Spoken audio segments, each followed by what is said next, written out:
আজকে উত্তরপ্রদেশের এই গাড়িটাকে ধরেছেন, আমার কোনো বক্তব্য নেই।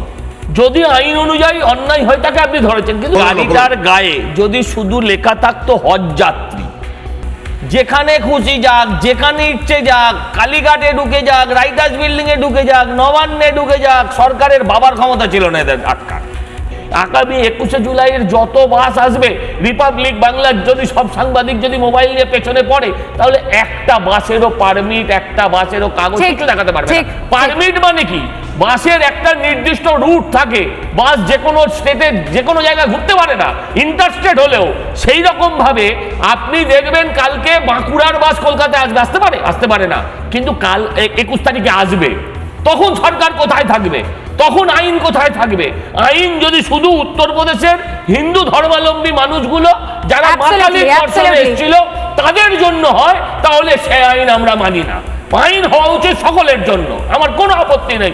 যদি কেউ অন্যায় করে থাকে, সে যে ধর্মেরই হোক, তাকে শাস্তি দিতে হবে, কিন্তু সে দেওয়ার ক্ষমতা নেই। দেখেছে লোকগুলোর গলায় কন্টি, মাথায় টিকি, কপালে তিলক, তাই তাদের সাথে এই ধরনের করছে। লুঙ্গি পরে যদি নামতো, পুলিশ প্যান্ট তুলে দৌড়াতো।